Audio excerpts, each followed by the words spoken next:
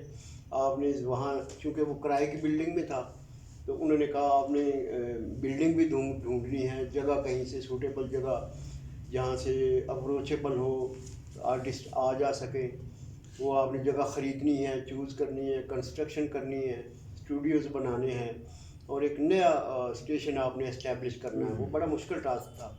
اور ان دنوں ہماری منسٹر انفارمیشن کی ہوا کرتی تھی میڈم فردوسہ شکابان, اور مجھے اب بھی یاد ہے کہ پولیٹیکل لیڈر تھیں.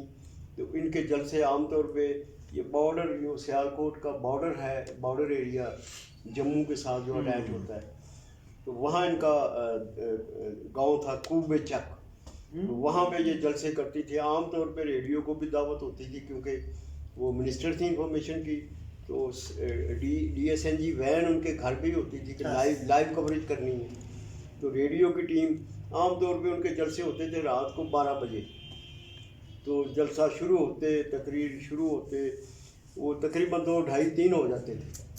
تو بہرحال ہمارے مجھ سے پہلے جو وہاں جن کی پوسٹنگ تھی وہ بڑے تنگ تھے. انہوں نے مجھے بھی کہا یار اب آپ کی پوسٹنگ ہوئی ہے سیالکوٹ تو آپ پھنس گئے, اب پتہ چلے گا سروس کا. میں نے کہا اللہ مالک ہے یار, ہم براڈ کاسٹنگ میں ہیں تو اونچ نیچ ہوتی رہتی ہے, رات کو بھی کام کرنا پڑتا ہے, بعض کا دن میں بھی کرنا پڑتا ہے. تو بہرحال وہ اتفاق یہ ہوا کہ میڈم وہ اس وقت یوسف رضا گیلانی کی کیبنٹ میں تھیں. وہ کہ ان کے آپس میں ٹسل چلی یا کچھ کیا ہوا, ان کو منسٹری ان سے لے لی گئی. اور پھر ہمارے منسٹر بنے جناب قمر زمان قائلہ, وہ بنے. لیکن انہوں نے خیر وہ چونکہ ان کا تعلق لالا موسیٰ سے تھا تو انہوں نے سیالکوٹ ریڈیو کی طرف اتنا توجہ نہیں دی. وہ خود گزر ہے نا وہ, ہاں جی. تو وہ پھر مسئلہ یہ ہوا کہ وہ زمین والا معاملہ بھی وہی ٹھپ ہو گیا اور کوئی جگہ بھی نہیں خریدی گئی اور وہ مالی معاملات بھی ایسے ہی لٹک گئے. وہ پھر جو جس مقصد کے لیے مجھے بھیجا گیا تھا کہ ایک نئی بلڈنگ ہو, نیا چینل ہو, 2 چینل ہوں اور اپ گریڈ کرنا ہے, وہ منصوبہ کھٹائی میں پڑ گیا. وہیں سے پھر مجھے ایک دن ہیڈ کوارٹر سے فون گیا کہ آپ کی جو ڈرافٹنگ ہے انگریزی ماشاءاللہ بہت اچھی ہے اور آپ کے سارے کولیگس کہتے ہیں کہ اس کو ادھر نہیں ہونا چاہیے, وہ چھوٹا اسٹیشن ہے, اس کو ہیڈ کوارٹر میں ہونا چاہیے. تو آپ کو اگر ہم بلائیں ہیڈ کوارٹر یعنی اسلام آباد تو آپ کو کیا, میں نے کہا بلائیں, میں نے اپنا ڈیوٹی دینا ہے. اگر میں آپ سمجھتے ہیں کہ میں وہاں اچھا کنٹریبیوٹ کر سکتا ہوں تو آئی ایم ولنگ, میں حاضر ہوں. وہاں سے پھر مجھے ہیڈ کوارٹر ٹرانسفر کر دیا گیا. وہ میں 3 سال وہاں رہا. یہ کب سے کب کی بات ہے؟ یہ ہے 2015 سے 17, 14 سے 17 تک. اچھا, وہیں سے پھر پروموشن ایز کنٹرولر, جو آخری سیٹ ہے ہماری ریڈیو پاکستان میں, آخری پوسٹ ہے کنٹرولر کی. چاہے پروگرام میں ہو, انجینئرنگ میں ہو, نیوز میں ہو, فائنانس میں ہو, وہ آخری پوسٹ ہے کنٹرولر کی. یعنی کہ ٹاپ پہ جو مطلب آخری, ہاں جی, ٹاپ پوزیشن وہ کنٹرولر کی ہے. جو ابھی بھی میں ریٹائر ہوا ہوں اس پوزیشن سے. تو وہ مجھے جب وہ باری آئی اور اس کی پوسٹنگ کی باری آئی تو مجھ سے پوچھا گیا, ہاں جی where do you want to go, where you want to be posted. تو سارے توقع کر رہے تھے کہ میں لاہور کا نام لوں گا, لاہور بھیجے مجھے, ہوم اسٹیشن ہے. لیکن میری بات سن کے وہ اچانک وہ نا بڑے حیرت زدہ رہ گئے. جب میں نے اپنے ڈائریکٹر پروگرام تھے ہمارے فیاض بلوچ, ان کو میں نے کہا نہیں, I want to go to Gilgit. کہتا ہے وائی وہ so far from your home اور بڑا ہارڈ ایریا ہے, کوئی وہاں جانا پسند نہیں کرتا, جس کو پوسٹ کرتے ہیں وہ اپروچ کر کے رکوا لیتا ہے. اور آپ نے آپشن دی ہے گلگت کی. میں نے کہا ہاں جی مجھے شوق ہے گھومنے پھرنے کا, چلو اسی بہانے موقع بھی ملے گا اور ریڈیو کی سرو بھی کرنے کا موقع ملے گا. تو وہ میں اچھا مزے کی بات کہ جب میں یونیورسٹی میں تھا, پنجاب یونیورسٹی لاہور میں, تو ہمارا ایک ٹروپے آیا تھا کوئی 15-20 اسٹوڈنٹس کا, جس میں لڑکیاں لڑکے تھے اور ہمارے ٹیچرز بھی تھے. انہوں نے کہیں یہ ٹور ارینج کیا اسکردو اور ہنزا اور سوست آگے تک. اس مجھے یاد ہے کہ نلتر بھی ہم ایک دفعہ گئے تھے. یہ 82 کی بات ہے. پرانی بات ہے. ہاں, اور ٹوٹل ہم سے 500 روپیہ پر ہیڈ کولیکٹ کیا گیا اسٹوڈنٹ سے. اور جب ہم واپس 15 دن گھوم پھر کے, اچھا اس وقت 1982 میں آپ آئے تھے؟ ہاں جی آیا تھا. اچھا. تو اس وقت ظاہر ہے جو پہلا امپیکٹ تھا پہاڑوں کو دیکھنے والا, اور ندی نالے دریا جھرنے اور اتنی خوبصورت وہ سینری اور ٹوپوگرافی, تو وہ تو it was amazing and fascinating. میرے ذہن میں نقش ہو گیا. So you were dreaming for it. Dreaming تو ہم تو پہاڑوں کی تصویریں جو ہے نا وہ کتابوں پہ دیکھا کرتے تھے, پرنٹ ہوئی یا اسکیچ ان کا پینسل سے بنا ہوا. جب اپنی نیکڈ آئی سے ہم نے دیکھا کہ او ہو یہ اتنے اونچے اونچے پہاڑ اور بیچ میں چشمے نکل رہے ہیں اور گلیشیئرز ہیں اور گرینری ہے اور کیا بات, اور کلرفل ٹریز, فروٹ ٹریز. میں تو I was amazed and stunned. میں نے اللہ کا شکر ادا کیا کہ یہ بھی اللہ کی تخلیق ہے. تو میں I was truly said it is heaven on earth. تو وہ میرے ذہن میں تھا. پھر دوسرا جب میری شادی کی بات چیت چلی تو میرے والد صاحب, چونکہ باہر انہوں نے 36 سال سرو کیا سعودی عرب میں. He was an engineer by profession. جتنے بھی یہ ڈیمز بن رہے تھے مجھے یاد ہے. ہاں, جب میں ادھر تھا چھوٹا تھا اسکول لیول میں پڑھتا تھا تو ہمارے والد صاحب کبھی تربیلا میں پوسٹنگ آ جاتی تھی, کبھی کندیا بیراج, کبھی سکھر براج, محمد اسلم باجوہ. تو وہ کبھی کندیاں, کبھی سکھر بیراج, کبھی کہیں انہوں نے ڈیمز میں زیادہ سروس کی ہے. تو ان کو ظاہر ہے زیادہ تر گوروں کے ساتھ ان کا واسطہ تھا, جو باہر سے آئے ہوتے تھے وہ ڈیمز کی کنسٹرکشنز کے لیے. تو ان کو بڑی آفر تھی کہ انگریزوں کی طرف سے کہ ہم وائنڈ اپ ہو گیا اور ہم جا رہے ہیں بیک ٹو جرمنی یا فرانس یا اٹلی یا انگلینڈ, تو آپ کو ہم ساتھ لے چلتے ہیں. تو والد صاحب بتایا کرتے تھے کہ نہیں میں کہیں نہیں جانا, اگر مجھے موقع ملے تو میں سعودی عرب جاؤں گا کیونکہ وہاں خانہ کعبہ ہے, روضہ رسول ہے, تو میں وہاں جانا پسند کروں گا, میں اور کسی جگہ نہیں جانا. وہ خیر اللہ نے ان کو سنا, وہ ایک اخبار میں اشتہار آیا, انہوں نے اپلائی کیا, کسی آرام کو کمپنی ہوتی تھی اس وقت, وہاں ان کی سلیکشن ہو گئی. کون سی کمپنی ہے؟ آرام کو, آئل ڈرنکنگ کمپنی. تو وہاں ان کی پوسٹنگ ہوئی. اب وہ امی سے, میری والدہ سے اجازت لینے کے لیے وہ حاضر ہوئے کہ مجھے اجازت. والدہ میری اڑ گئی, کہتی نہیں میں تو نہیں اجازت دوں گی, ہم سب جائیں گے, اکٹھے جائیں گے, اور پہلے آپ وعدہ کریں کہ آپ ہمیں حج کرائیں گے جاتے ہی. والد صاحب نے پھر کمٹمنٹ کی اور اللہ سے دعا کی, یا اللہ میں وعدہ کر کے آیا ہوں, بیگم کو بلانا ہے, تو اب مجھے موقع دے, توفیق دے.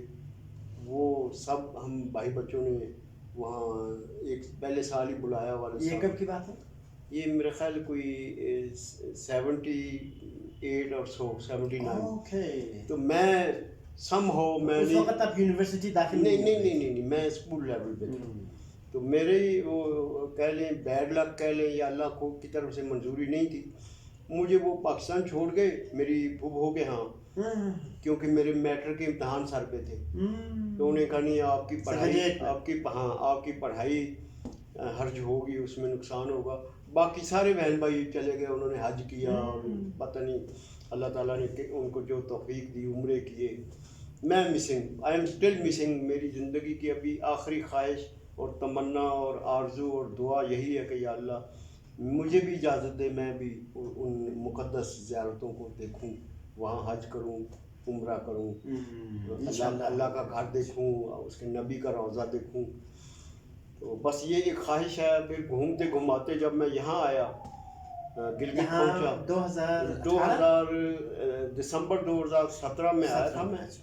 اور پھر درمیان میں 1 سال مجھے پنڈی ٹرانسفر کیا گیا، کراچی ٹرانسفر کیا گیا 2018 میں. ہاں ایک دن نہیں، 2020 سے 21 تک. تو مجھے کہا گیا، فون آیا ڈائریکٹر جنرل ہماری تھی محترمہ امبرین جان، انہوں نے کہا بھائی کراچی از سفرنگ بیڈلی، وہاں کا جو اسٹیشن ڈائریکٹر ہے لوکل ہے اور وہ کوئی توجہ نہیں دے رہا ہے، کراچی بیٹھ گیا ہے. ہمیں دن میں بہت سی کمپلینٹس آتی ہیں لسنرز کی، لیٹرز آ رہے ہیں، کوئی نیٹ پہ دے رہا ہے، کوئی پرائم منسٹر پورٹل پہ لگا رہا ہے. تو we need a dedicated worker. اور آپ اگر آپ کو ہم بھیجیں ادھر، آپ کی خدمت کی ضرورت ہے، آپ سینئر ہیں، سینئر موسٹ کنٹرولر ہیں پروگرام کے، مختلف جگہوں پہ آپ نے کام کیا ہے تو آپ کراچی کو ہینڈل کریں جا کے، وہاں کو اس کو نا اٹھائیں ذرا، وہ بیٹھ گیا ہے. میں نے کہا اوکے میڈم، میں آئی ایم اویلیبل. تو اسی بہانے وہ میں کراچی گیا. کراچی 1 سال میں نے سرو کیا، اور یقیناً وہ کورونا کے دوران، ہاں جی وہ کرونا اس وقت ٹاپ پہ تھا.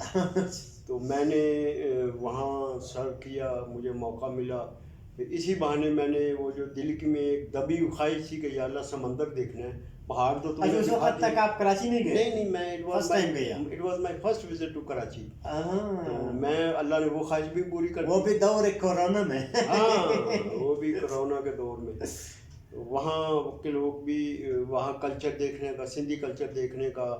تو یہ میں نے جتنی جہاں جہاں پوسٹنگ رہی ہے، یہ ڈائیورسٹی آف کلچرز میں نے دیکھی ہے. بہت سے مختلف لوگوں سے ملا ہوں. ہائی آف کراچی کی بیوروکریسی، کراچی کے سوشل جو سیکٹر ہے اس کو، ریلیجیس جو ذہن ہے ان کو، وہاں پہ آپ کو پتہ ہے صوفیانہ مزاج زیادہ ہے انٹیریئر سندھ میں خاص طور پہ. تو وہ موقع ملا. تو 1 سال بعد اب میں سمجھا بیٹھا تھا کہ میری ریٹائرمنٹ ادھر سے ہی ہوگی کراچی سے، کیونکہ میری سروس کے صرف 6 مہینے باقی تھے. تو بیٹھے بٹھائے یہاں جو صاحب بیٹھے تھے اسٹیشن ڈائریکٹر گلگت میں، ہی بلانگ ٹو کراچی. کیا نام تھا ان کا؟ خلیل چنا تھا جو مجھ سے پہلے تھے، جو میری جگہ آئے تھے. تو سم ہاؤ اور ادر وہ بیچارے کراچی والے تو آپ جانتے ہیں کہ وہ بہت ہی سردی سے دور بھاگنے والے لوگ ہیں. ان کو تو گرمیوں میں سردی لگتی ہے. صحیح. تو اس نے ہیڈ کوارٹر ریکویسٹ کی کہ اب سردیاں آ رہی ہیں. وہ کتنا عرصہ گزارا انہوں نے بھی تقریباً 1 سال. انہوں نے کہا کہ سردیاں آ رہی ہیں، آئی ایم ہارٹ پیشنٹ، اور گلگت میں کوئی اس کی کارڈیک سینٹر نہیں ہے، کوئی ہارٹ کا اسپیشلسٹ ڈاکٹر نہیں ہے. تو مجھے اگر واپس بھیج دیں کراچی، اور ہوم اسٹیشن سے میں ریٹائر ہو جاؤں گا. تو وہ انہوں نے ہیڈ کوارٹر نے مجھ سے پوچھا کہ ہاں بھائی are you willing to return back to Gilgit again. میں نے کہا نہیں، میں نہیں جانا چاہتا. میں نے جو پہلی آپشن اب یہ ہے کہ اگر مجھے کراچی سے کہیں بھیجنا ہے آپ نے تو مجھے ہوم اسٹیشن پہ بھیجیں. یعنی لاہور؟ ہاں لاہور بھیجیں، گجرانوالہ تو اسٹیشن نہیں ہے. تو میں لاہور جانا چاہتا ہوں. انہوں نے کہا جی لاہور میں سیٹ نہیں ہے، وہاں پہ اور لوگ ہیں، تو آپ اس کے علاوہ سیکنڈ آپشن. میں نے کہا پھر مجھے جہاں مرضی بھیج دیں، کوئٹہ بھیجیں، مجھے مظفر آباد بھیجیں، لورا لائی، تربت بھیجیں، جہاں بھی. اگر گھر نہیں ہو تو پھر کہیں بھی میں تیار ہوں. پھر انہوں نے مجھے گلگت آفر کیا. میں نے کہا اوکے، یہ تو میرا دیکھا والا ہے. تو میں 4تھی دفعہ یہاں آیا. First time it was back in 1982. Back in 82، پھر بیک ان 91 جب میری شادی ہوئی. اس کے حوالے سے کچھ بتا دیں. ہاں شادی ہوئی تو وہ کس طرح سے ہوا؟ والد صاحب نے مجھے 8 دن بعد ہی گھر سے دیا دھکا کہ نکلو بھائی، یو آر ینگ، گھومو پھرو، انجوائے کرو اپنی نئی لائف، اور باہر نکلو گے تو انڈرسٹینڈنگ ہوگی، تو انجوائے کرو لائف. مسز کے ساتھ جو شادی ارینج ہے یا انڈرسٹینڈنگ بیس؟ ارینج تھی. تو وہ جناب جب ہم گھر سے نکلے کوئی پلان نہیں تھا کدھر جانا ہے، جی ٹی روڈ پہ کھڑے ہو گئے. بیگم کہتی ہے کہ جی میں نے سوات دیکھا ہوا ہے اپنی کالج لائف میں، تو چلے سوات چلتے ہیں. وہ بھی گجرانوالے کی؟ ہاں وہ بھی گجرانوالہ کی. تو میں نے کہا کیا نام ہے مسز کا؟ ان کا حمیرہ نسیم ہے ان کا نام. She has done masters in English from Murray College Sialkot, and I am so happy کہ مجھے ایسا لائف پارٹنر ملا ہے، تو اللہ تعالیٰ اس کو صحت دے، تندرستی دے۔ میری اتنی دور دور پوسٹنگ کے دوران اس نے میرے گھر کو جیسے رکھا ہے، سنبھالا ہے، میرے بچوں کو جیسے پالا ہے اس نے، تو یہ credit goes to my wife. تو وہ جناب انہوں نے کہا کہ سوات چلتے ہیں، میں نے کہا نہیں، میں نے گلگت دیکھا ہوا ہے اسٹوڈنٹ لائف میں، تو ہم گلگت چلیں گے۔ وہ اب جب معاملہ کافی کمپلیکیٹڈ ہونے لگا تو میں نے کہا ٹاس کر لیتے ہیں، اگر سوات آ گیا تو سوات چلے جائیں گے، اگر گلگت آ گیا تو گلگت۔ وہ ٹاس ہوا تو اللہ نے مجھے جتوا دیا، لیکن وہ پھر ہمیں دونوں وہ سیکنڈ ہنی مون پیریڈ جس کو کہیں گے، وہ میں نے پھر دوسری دفعہ، پہلی دفعہ یونیورسٹی، دوسری دفعہ شادی کے بعد انہی علاقوں میں ہنزا، اور کتنا ٹائم گزارا ہے؟ وہ میں نے پھر 10-15 دن گزارے، اور اس دوران بھی ایک بڑا خاص واقعہ ہوا جو میں آپ سے شیئر کرنا چاہوں گا۔ ہم سست جا رہے تھے، اب مجھے یاد نہیں ہے ہوٹل کون سا تھا جہاں گلگت میں ہم نے اسٹے کیا تھا، اس کا نام میں بھول گیا ہوں۔ تو ہم بازار میں یا اوپر؟ بازار میں یہ تو سارا اجاڑ بیابان ہوتی تھی، یہ آبادی نہیں ہوتی تھی۔ تو ہاں، تو 91 میں پھر ہم نے ایک دن سوست جانے کا پروگرام بنایا۔ وہ سنا تھا کہ وہ وہاں پہ وہ پورٹ ہے ایک، وہاں سے کوئی خریداری چائنا کی چیزیں خریدیں گے وہ گھر کے لیے اور رشتہ داروں کے لیے۔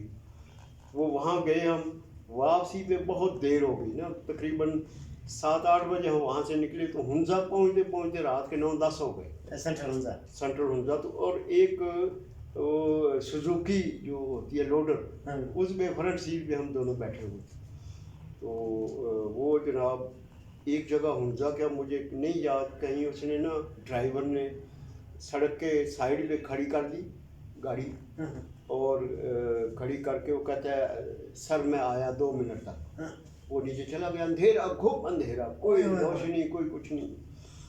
اچھا، مجھے چھوٹے بھائی نے نا کہا ہوا تھا کہ آپ جا رہے ہیں دور اجنبی جگہوں پہ، تو ایک وہ آتا ہے لوہے کا مکہ فار سیلف ڈیفینس، تو وہ آپ لے جائیں، کہیں موقع ہو، لڑائی شڑائی کا موقع ہو تو آپ اپنے ڈیفینس میں اس کو پنچ کے لیے۔ تو وہ جب وہ گیا ہمیں چھوڑ کے نیچے، تو میں نے بیگم سے کہا بھائی بی الرٹ، یہ کوئی واردات ہونے والی ہے ہمارے ساتھ، یہ نیچے گیا 2-4 بندے ساتھ لے کے آئے گا اور ہمیں وہ دکھائے گا، کچھ لڑائی مار کٹائی ہوگی، چھین کے بھاگ جائے گا۔ اور میں نے کہا اپنا زیور جو ہے، زیادہ نیولی میرڈ تھے، تو میں نے کہا آپ جو لے کے آئی ہو سامان قیمتی، اس کو کہیں چھپاؤ یا جیسے بھی کرنا ہے، be mentally and physically prepared, کچھ نہ کچھ ہونے والا ہے۔ تو جی وہ ٹائم بڑھتا گیا، وہ آئے ہی نہ، 5 منٹ گزر گئے، 10 منٹ گزر گئے، ہمارا سسپینس اور بڑھ گیا۔ اب وہ 10 منٹ بعد نمودار ہوا، آ کے اس نے نا ہاتھوں میں ایک بڑا سا شاپر، تقریباً 10 کلو سیب ہوں گے اس میں، اس نے مجھے دیے، کہتا ہے سر یہ آپ کی نئی شادی پہ ہماری طرف سے یہ تحفہ ہے، اور تو ہم کو آپ کو کیا دے سکتے ہیں، یہ محبت آپ کے ساتھ رہے گی اور ہم آپ کی خدمت کچھ نہیں کر سکے۔ میں نے کہا وہ میں نے شکریہ ادا کر کے ریسیو کیا، اور ساتھ میں نے پھر بیگم کو کہا، میں نے کہا دیکھو ہم کیا سوچ رہے تھے، مجھے کہتے ہیں آپ کیا سوچ رہے تھے۔ میں نے پھر وہ کوٹ کی جیب میں سے وہ نکالا پنچ، میں نے پہن رکھا تھا، I was physically prepared۔ میں نے کہا دیکھو میں نے یہ سوچا ہوا تھا کہ آپ یہ کرو گے تو میں یہ کروں گا، تو ہاتھا پائی ہوگی، لڑائی مار پڑائی، کہتا آپ مجھے ایسا سمجھتے ہیں؟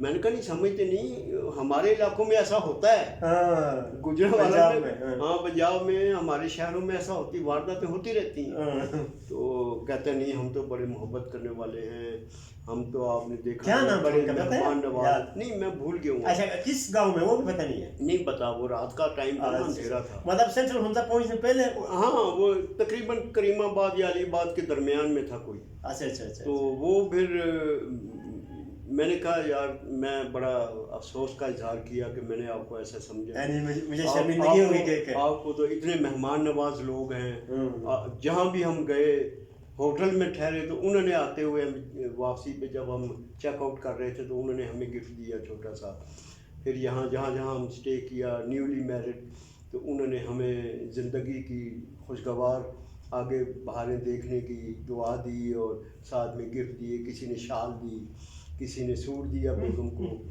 تو بس یہ ایسے مجھے اس وقت سے اور یہ علاقہ نا اور فیسینیٹ کرنے لگا. اچھا تیسری دفعہ جب یہ پوسٹنگ کا مجھ سے پوچھا گیا کہ آپ کہاں پسند کریں گے، میرے منہ سے بلا ساختہ فوراً پرامپٹلی نکلا کہ نہیں میں گلگت جاؤں گا، کیونکہ میں پہلے دیکھ چکا تھا لوگوں سے، علاقوں سے، یعنی 2017. اور ابھی پھر جب کراچی میں تھا تو انہوں نے کہا پھر اب کہاں جانا ہے آخری 5-6 مہینے، میں نے کہا گلگت.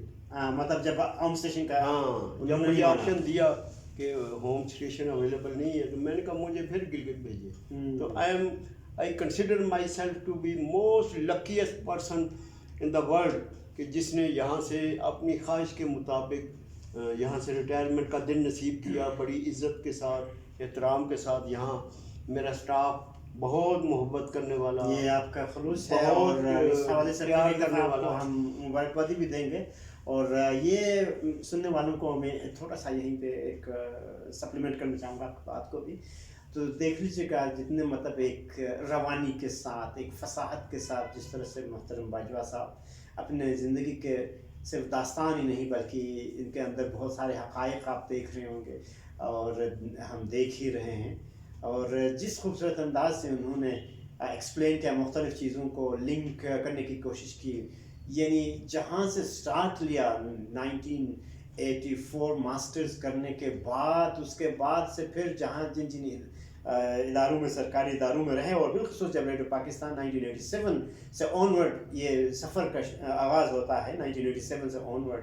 اور اتنے خوبصورت یعنی اٹریکشن ان کے اپنے داستان کے اندر یا ان کے اپنے جو مطلب ریئل ورلڈ ایکسپیرینس کے اندر ہمیں دیکھنے کو ملا.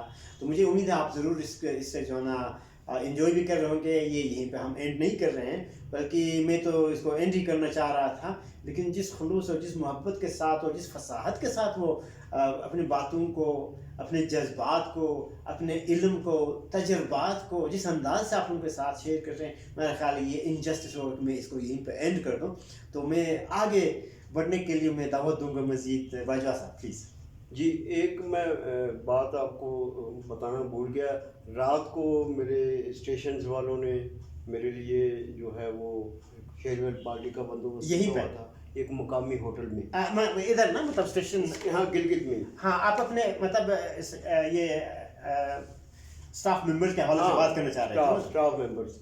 تو اس میں خاص طور پہ 2-3 میں بڑی شخصیات ہیں یہاں اس خطے کی، اس علاقے کی. اردو ادب میں، اردو شاعری میں ان کا بڑا نام ہے. ایک احسان شاہ ہے اور دوسرے خوشی محمد طارق ہے.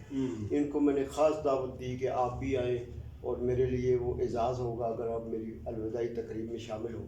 تو وہ بھی کل موجود تھے اور انہوں نے جن خیالات کا اظہار کیا، یقین جانے میری آنکھوں میں اس وقت آنسو بس نہیں گرے لیکن نم تھیں آنکھیں. تو میں کل بہت ہی ایموشنل مجھے سینڈ اپ کیا گیا. میں یہاں اس کو میں گلگت کو میں نے کل اپنی تقریر میں بھی کہا کہ it's my home away from home.